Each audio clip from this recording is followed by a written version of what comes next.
கிறிஸ்துவுக்குள் மிகவும் பிரியமானவர்களே, இயேசு கிறிஸ்துவின் இனிய நாமத்தில் உங்கள் எல்லாருக்கும் என்னுடைய அன்பின் நல்வாழ்த்துக்களை தெரிவித்துக் கொள்கின்றேன்.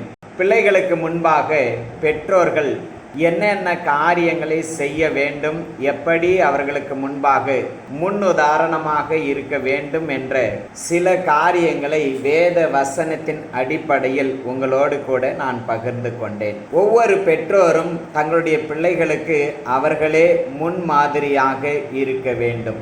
ஆகவே நம்முடைய பிள்ளைகளுக்கு முன்பாக அவர்கள் பின்பற்றக்கூடியதான நல்ல காரியங்களை செய்ய நாம் தவறிவிடக்கூடாது.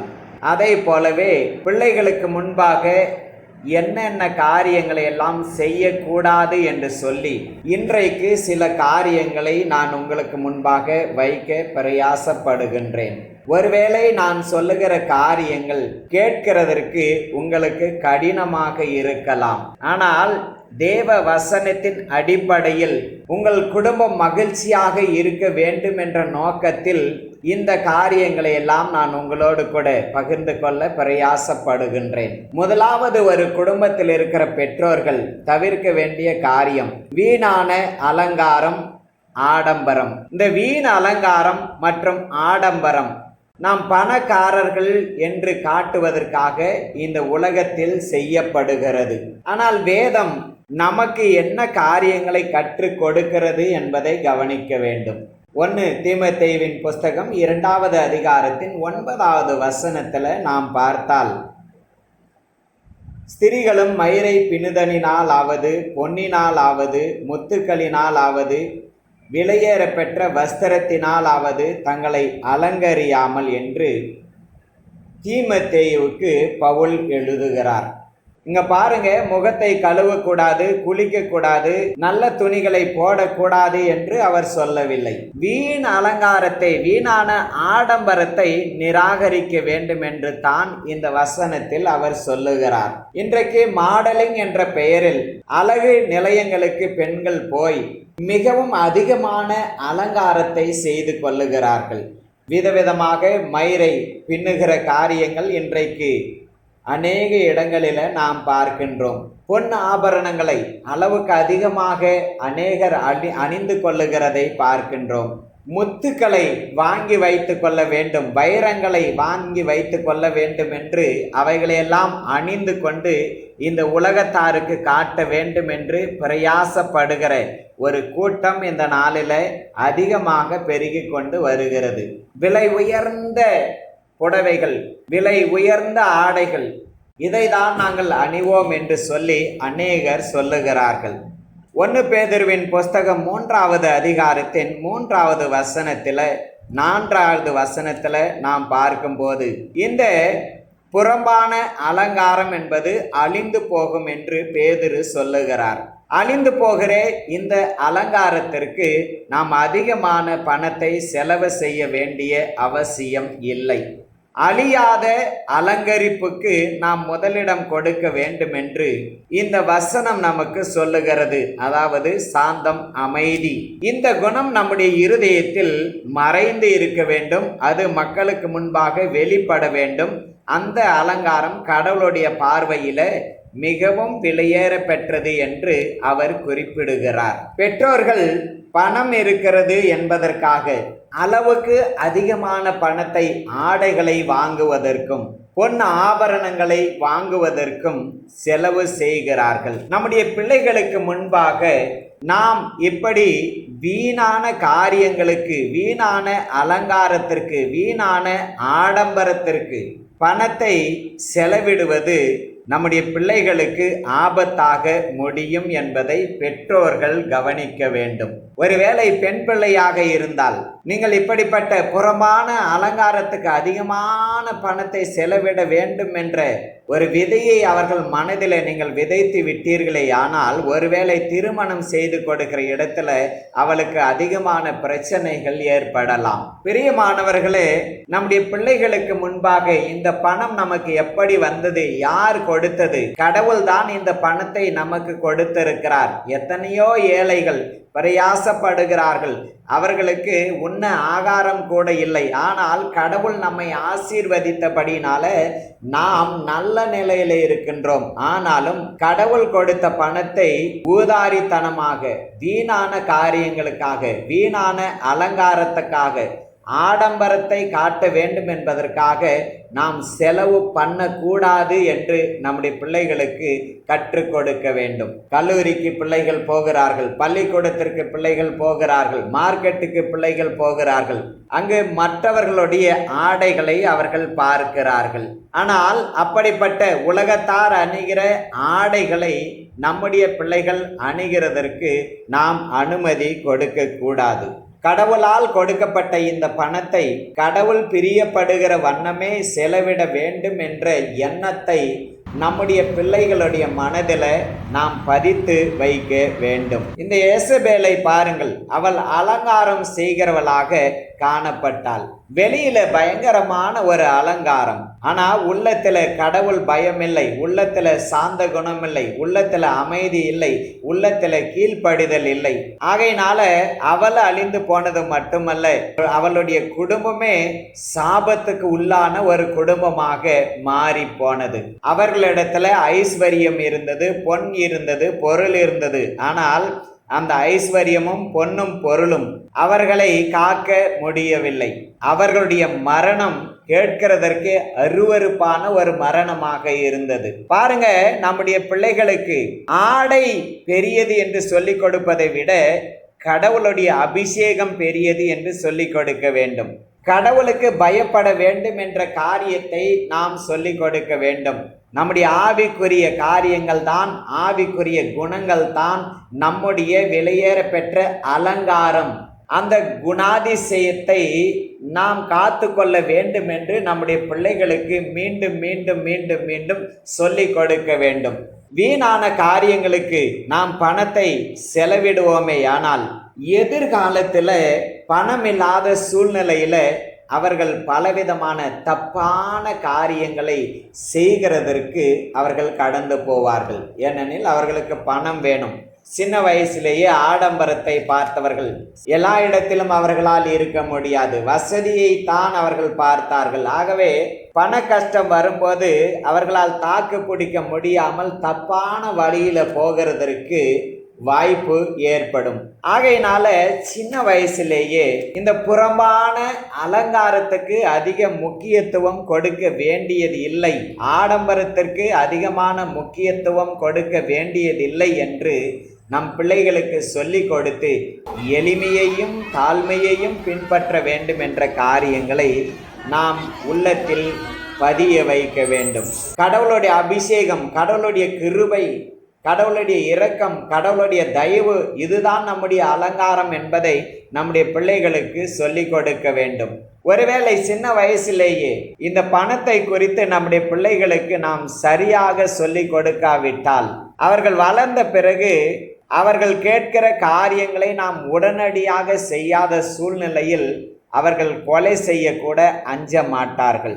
ஆகவே பெற்றோர்கள் வீணான அலங்காரம் மற்றும் ஆடம்பரமான காரியங்களை குடும்பத்தில் செய்யக்கூடாது. தகுதியான அலங்காரம், தகுதியான உடை அணிந்து எளிமையாக இருக்க உங்கள் பிள்ளைகளுக்கு கற்றுக் கொடுங்கள். இரண்டாவது காரியம், பெற்றோர்கள் செய்யக்கூடாத இரண்டாவது ஒரு காரியம், 1 தீமோத்தேயுவின் புஸ்தகம் 3வது அதிகாரத்தின் 3வது வசனத்துல நாம் பார்க்கின்றோம்.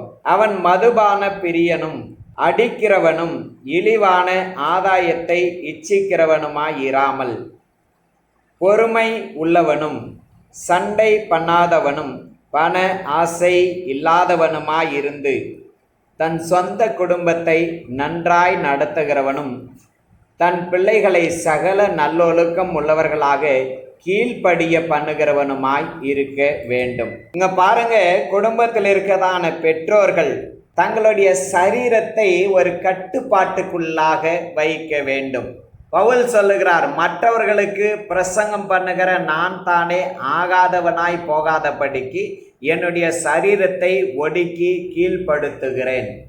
பெற்றோர்கள் அந்த பிள்ளைகளுக்கு முன்பாக கவனமாக இருக்க வேண்டும். மதுபானம் பண்ணக்கூடாது, கணவனும் மனைவியும் சண்டை போட்டு கொள்ளக்கூடாது, பணத்தை சேர்க்க வேண்டும் என்பதற்காக இழிவான காரியங்களை செய்யக்கூடாது, பணம் வேண்டும் என்பதற்காக மனம் போன போக்கில நாம் எந்த காரியத்தையும் செய்யக்கூடாது. அந்த குடும்பத்தில் இருக்கிறதான பெற்றோர்கள் தங்களுடைய குடும்பத்தை நன்றாக நடத்த வேண்டும். பெற்றோர்களுடைய நல்லொழுக்கம் பிள்ளைகளுக்கு தெரிய வேண்டும். அப்போதுதான் அந்த பிள்ளைகள் நல்லொழுக்கமுள்ள கீழ்ப்படுகிற பிள்ளைகளாக வளருவார்கள்.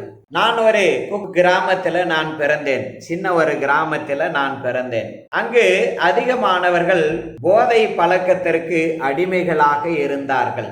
ஒரு வீடு உண்டு, தினமும் அங்கே சண்டை நடக்கும். ஏனெனில் அவர் அதிகமாக குடிப்பார். இரவு 8 மணியில் அவங்க சண்டை ஆரம்பிக்கும். தன்னுடைய மனைவியை குடித்து விட்டு சரமாரியாக அடிப்பார். அந்த மனைவி கத்துகிற சத்தம் ஊருக்கே தெரியும். இந்த ஊரில் இருக்கதான எல்லாரும் அந்த இடத்துல வந்து பார்ப்பார்கள். ஆனாலும் அவர்களுடைய சத்தம் ஓயாது. அவர்களுக்கு 2 பிள்ளைகள் இருந்தார்கள். அந்த 2 பிள்ளைகளும் பயங்கரமாக கத்துவார்கள். பாருங்க, குடும்பத்தில் இருக்கதான சந்தோஷம், சமாதானம் எல்லாமே போய்விடும். மதுபானம் பண்ணுகிறபடினால அந்த சண்டை அந்த குடும்பத்தில் வருகிறது. கடைசியாக அவர்களுக்கு ஒரு பெண் பிள்ளை உண்டு, ஒரு பையன் உண்டு. அந்த பையன் ஒரு குறிப்பிட்ட வயசு ஆன உடனே 9ஆம் கிளாஸ் வரைக்கும் கஷ்டப்பட்டு அந்த வீட்டில் அந்த பையன் இருந்தான். அதற்கு பிறகு அவனால் இருக்க முடியவில்லை. வீட்டை விட்டே ஓடி போய் விட்டான். எத்தனையோ வருஷங்கள் அவன் எங்கே இருக்கிறான் என்று பெற்றோர்களுக்கு தெரியாது. பல ஆண்டுகள் கழித்து தன் பெற்றோர்களிடத்துல வந்தான். இப்போது பெரிய பையனாக வளர்ந்து இருந்தான், வாலிபனாக வளர்ந்து இருந்தான். எனக்கு வண்டி எல்லாம் ஓட்ட தெரியும் என்று சொன்னான். தன்னுடைய பெற்றோர்களுக்குள்ளாக மாற்றங்கள் இருக்கும் என்று நினைத்து வந்த அவனுக்கு ஏமாற்றமே கிடைத்தது. தொடர்ந்து சண்டையை தான் இப்போதும் அவன் பார்த்தான். அவனால் முடியவில்லை. பிரியமானவர்களே, பிள்ளைகளுக்கு முன்பாக மதுபானம் பண்ணக்கூடாது. பிள்ளைகளுக்கு முன்பாக மட்டுமல்ல, எப்பொழுதுமே மதுபானம் பண்ணக்கூடாது. புகை பிடிக்க கூடாது. இழிவான ஆதாயத்தை இச்சிக்க கூடாது. சண்டை போட்டு கொள்ளக்கூடாது. பணம் வேண்டும் என்பதற்காக தகாத காரியங்களை செய்யக்கூடாது. இந்த காரியங்களில் நாம் கவனமாக இருந்தால்தான் நம்முடைய பிள்ளைகள் நல்ல பிள்ளைகளாக வளருவார்கள். ஆகவே ஒரு குடும்பத்தில் இருக்குதான பெற்றோர்கள் இந்த காரியத்தில் கவனமாக இருக்க வேண்டும். என்னுடைய தகப்பனார் பீடி பிடிக்கிற ஒரு பழக்கத்தை உடையவர். எங்கள் வீட்டில் மண்ணெண்ணெய் விளக்கு ஒன்று காணப்படும். அந்த வீட்டுக்குள்ளாக மண்ணெண்ணெய் விளக்கை வைத்திருப்பார்கள். வெளியில் நாங்கள் உட்கார்ந்திருப்போம். அந்த வெளிச்சம் வெளியில் தெரியும். என்னுடைய தகப்பனார் என்னுடைய கையில் அந்த பீடியை கொடுத்து அந்த பீடியை அந்த விளக்கில் பற்ற வைத்து கொண்டு வா என்று சொல்லுவார். நான் சின்ன பையன். நான் பற்ற வைத்து கொண்டு வந்தேன். என் தகப்பனார் வாயில் வைத்து குடிப்பதை கவனமாக நான் பார்த்தேன். புகை விட்டார். உடனே என்னத்தான் இன்பம் அதில் இருக்கிறதோ நாமும் பார்க்க வேண்டும் என்று நினைத்து என் தகப்பன் அந்த பீடியை கொடுத்து போது நானும் அந்த விளக்கில் வைத்து நான் அந்த பீடியை குடிக்க ஆரம்பித்தேன். அவருக்கு தெரியாது. கொஞ்ச நாள் கழித்து அவருடைய பையிலிருந்து பணத்தை திருடி ஒரு பண்டல் பீடி வாங்கி கொண்டு போய் வயல்வெளியில நாங்கள் 4-5 பிள்ளைகளாக சேர்ந்து குடித்தோம். பாருங்க, பிள்ளைகளுக்கு முன்பாக நாம் செய்கிறதான அருவருப்பான காரியங்கள் அந்த பிள்ளைகளும் கெட்டு போகிறதற்கு ஏதுவாக காணப்படுகிறது. ஆகவே மதுபானத்தையும் போதை பொருட்களையும் ஒரு குடும்பத்தில் இருக்கிறவர்கள் முற்றிலுமாக தவிர்க்க வேண்டும். நீதியான வழியில பணத்தை நாம் ஈட்ட வேண்டும். சண்டை பண்ணுவதை நாம் நிறுத்த வேண்டும். 3வது காரியம், நாம் பிள்ளைகளுக்கு முன்பாக என்ன காரியத்தை செய்யக்கூடாது. அப்போஸ்தலனாகிய பவுல் எபேசிய சபையாருக்கு எழுதின நிருபம் 6வது அதிகாரத்தின் 4வது வசனம், பிதாக்களே, நீங்களும் உங்கள் பிள்ளைகளை கோபப்படுத்தாமல் கர்த்தருக்கு ஏற்ற சிச்சையிலும் போதனையிலும் அவர்களை வளர்ப்பீர்களாக. பாருங்க, பெற்றோர்கள் செய்ய வேண்டியதான மிக மிக முக்கியமான ஒரு காரியத்தை பவுலடியார் இங்கு எழுதி வைத்திருக்கிறார். அதே காரியத்தை கொலேசிய சபையாருக்கும் கொலேசிய நிருபம் 3வது அதிகாரத்தின் 21வது வசனத்தில் பவுல் எழுதுகிறார். பிதாக்களே, உங்கள் பிள்ளைகள் திடனற்று போகாதபடிக்கு அவர்களுக்கு கோபமூட்டாதிருங்கள். பாருங்க, பிள்ளைகளை கோபப்படுத்தக்கூடாது. நம்முடைய பேச்சு, நம்முடைய செயல், இது எதுவுமே பிள்ளைகளை கோபப்படுத்தும் வண்ணமாக இருக்கக்கூடாது. குறிப்பாக மற்றவர்களுக்கு முன்பாக பிள்ளைகளை திட்டுகிற காரியம், அவமானப்படுத்துகிற காரியம், அவனுடைய குறைகளை பிறருக்கு முன்பாக சொல்லுகிற காரியங்கள் பிள்ளைகளை திடனற்றவர்களாக மாற்றிவிடும். அவர்களுக்குள்ளாக ஒரு கோபத்தை உண்டாக்கிவிடும். இந்த பெற்றோரே எனக்கு தேவையில்லை, இந்த வீடே எனக்கு தேவையில்லை என்று சொல்லுகிற அளவுக்கு கோபம் அவர்களுக்குள்ளாக வந்துவிடும். பிள்ளைகளை மற்றவர்களுக்கு முன்பாக உயர்வாகத்தான் பேச வேண்டும். அவர்களுக்குள்ளாக இருக்கதான நற்குணங்களை, நல்ல செயல்களை பிறருக்கு முன்பாக சொல்லி அவர்களை நாம் புகழ வேண்டும். அப்படி செய்யும்போது ஒரு பெரிய சந்தோஷம் மட்டுமல்ல, தங்களுடைய பெற்றோர்களை இன்னும் அதிகமாக அவர்கள் நேசிப்பார்கள். பிறருக்கு முன்பாக இவனுக்கு படிப்பு வருவதில்லை, இவனுக்கு நல்ல காரியங்களை செய்யவே தெரியாது, எதுவுமே தெரியாது, எந்த காரியம் செய்யவும் இவன் பயனற்றவன், லாய்க்கில்லாதவன், இப்படிப்பட்ட காரியங்களை எல்லாம் பிறருக்கு முன்பாக சொல்லும்போது அந்த பிள்ளைகளுடைய இருதயம் உடைந்து போகும். அப்படி பிள்ளைகளுடைய இருதயத்தை பெற்றோர்கள் உடைப்பீர்களே ஆனால் அந்த பிள்ளையே உங்களுக்கு கிடைக்காமல் போய்விடுவான். ஆகவே நாம் கவனமாக இருக்க வேண்டும். அவனுடைய தவறுகளை சுட்டி காட்டக்கூடாது என்று வேதம் சொல்லவில்லை. கர்த்தருக்கேற்ற சிட்சையை நாம் கொடுக்க வேண்டும், போதனையை நாம் கொடுக்க வேண்டும். தவறு செய்யும் போது அவனை நாம் கண்டிக்க வேண்டும், திருத்த வேண்டும். ஆனால் அவனுடைய தவறை, அவனுடைய பலவீனத்தை ஊராருக்கு முன்பாக தம்பட்டம் அடித்து அவனை அவமானப்படுத்த கூடாது.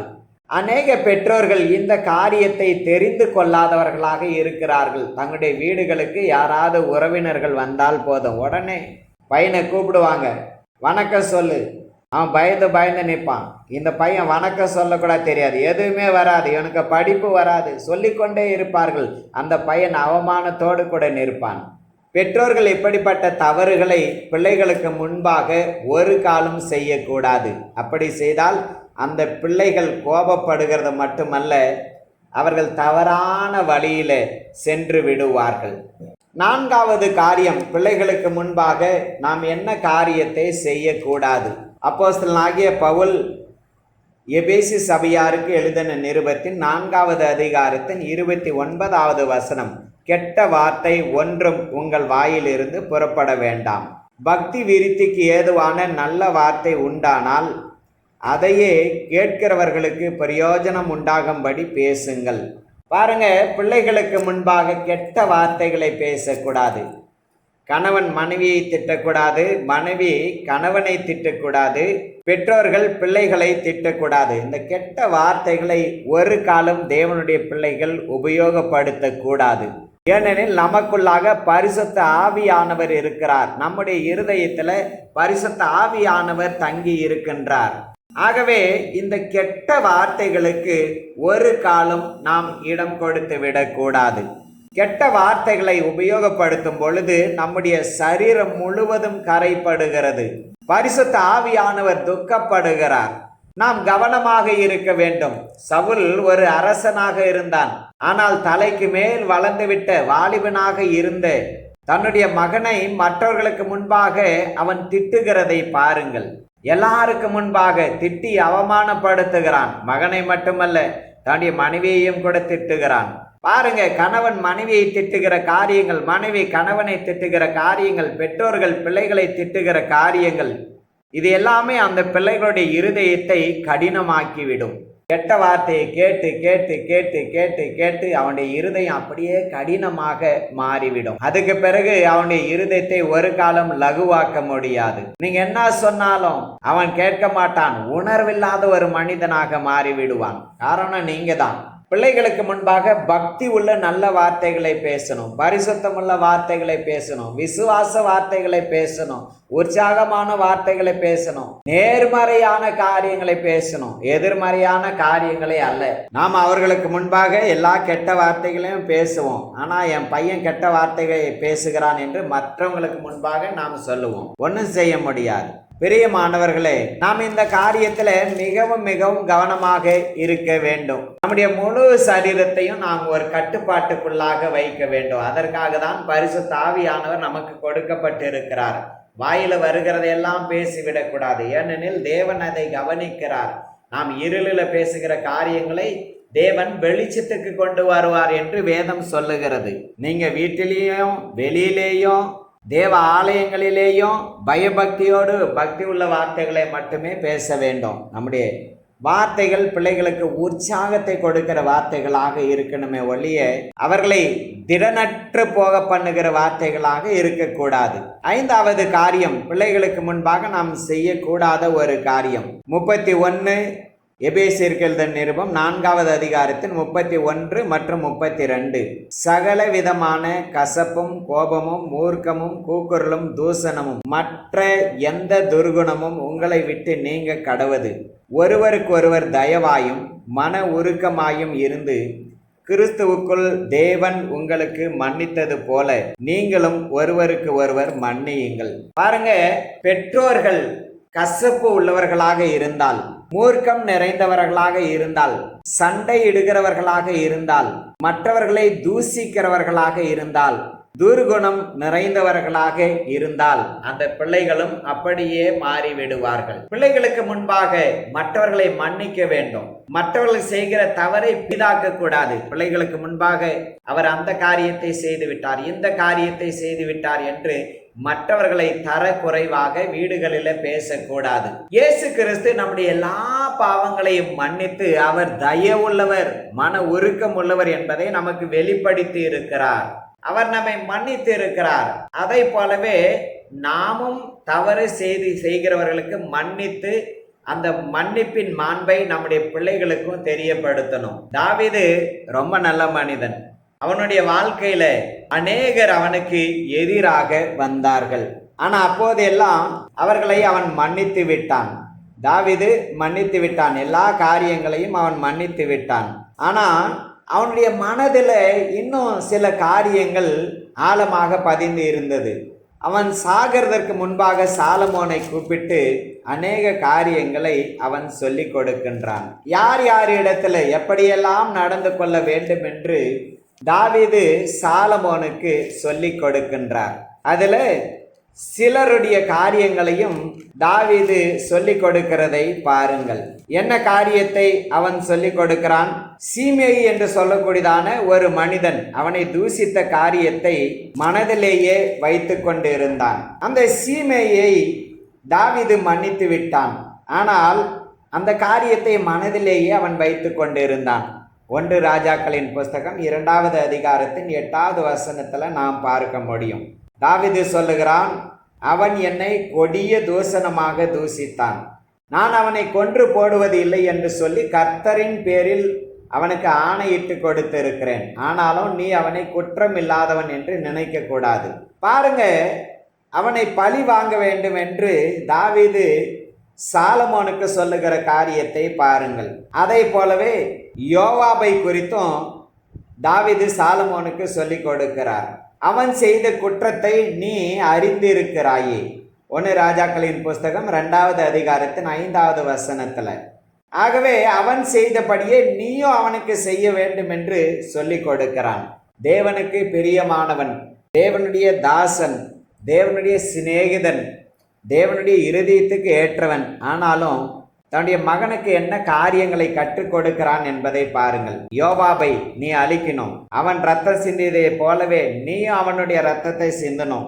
சீமேயை நீ அழிக்க வேண்டும், எப்படி ஆகிலும் அவனை அழிக்கணும். பிரியமானவர்களே, இந்த கசப்பான அனுபவங்களை நம்முடைய பிள்ளைகளுக்கு நாம் ஒரு காலம் கற்றுக் கொடுக்க கூடாது. ஈசாக்குக்கும் யாக்கோபுக்கும் சண்டை, 2 பேருமே பிரிந்து போய்விட்டார்கள். ஆனா எத்தனையோ தலைமுறை கடந்து போய்விட்டது. ஆனாலும் ஏசா தன் பிள்ளைகளுடைய மனசில விதைத்து வைத்திருந்தான். யாக்கோபு எனக்கு விரோதமாக இந்த காரியங்களை செய்தான், ஆகவே நீங்கள் பழி வாங்க வேண்டும். இப்படிப்பட்ட எண்ணத்தை ஏசா தன் பிள்ளைகளுக்குள்ளாக விதைத்து வைத்திருந்தபடியினால எகிப்து தேசத்திலிருந்து அவர்கள் விடுதலையாகி வந்த போது ஏசாவின் சந்ததியார்கள் இஸ்ரவேல் ஜனங்களுக்கு விரோதமாக நின்றார்களாம். இஸ்ரவேல் தேசம் அழிக்கப்பட்ட போது ஏசாவின் சந்ததியார் எதிரிகளோடு கூட சேர்ந்து கொண்டு கொள்ளையிட்டார்களாம். பாருங்க, ஆகையினால அந்த கசப்பான அனுபவங்களை நம்முடைய பிள்ளைகளுடைய மனசுக்குள்ளாக ஒரு காலம் விதைத்து விடக்கூடாது. மற்றவர்களை குற்றப்படுத்தக்கூடாது. பிள்ளைகளுக்கு முன்பாக இயேசு கிறிஸ்து எப்படி மன்னித்தாரோ அதே மன்னிப்பை நம்முடைய பிள்ளைகளுக்கு நாம் சொல்லிக் கொடுக்க வேண்டும். அப்போதுதான் நம்முடைய பிள்ளைகள் வசனத்தின்படி வாழுகிற பிள்ளைகளாக, சமுதாயத்துக்கு ஒளி கொடுக்கிற பிள்ளைகளாக இருப்பார்கள். பிள்ளைகளுக்கு முன்பாக என்னென்ன காரியங்களை எல்லாம் செய்யக்கூடாது என்று சொல்லி இந்த நாளிலே 5 காரியங்களை நான் பகிர்ந்து கொண்டு இருக்கிறேன். கண்களை மூடி இனி வரும் நாட்களிலே நம்முடைய பிள்ளைகளுக்கு முன்பாக இப்படிப்பட்ட தவறுகளை நாம் செய்யாமல் கவனமாக இருக்கும்படிக்கு கடவுளுக்கு நம்மை ஒப்பு கொடுக்கலாம். இரக்கமுள்ள நல்ல பிதாவே, உம்மை நன்றியோடு துதிக்கிறோம், நன்றியோடு ஸ்தோத்தரிக்கிறோம் சாமி. எங்களுடைய பிள்ளைகளுக்கு முன்பாக என்னென்ன காரியங்களை எல்லாம் நாங்கள் செய்யக்கூடாது என்று நீங்க கற்றுக் கொடுத்திருக்கிற படிப்பினைகளுக்காக நன்றி. அவைகள் எல்லாவற்றையும் கடைபிடிக்க கடவுள் எங்களுக்கு கிருபை தாரும். இயேசு கிறிஸ்துவின் நாமத்தில் ஜெபிக்கிறோம் ஜீவனுள்ள நல்ல பிதாவே. ஆமேன், ஆமேன், ஆமேன்.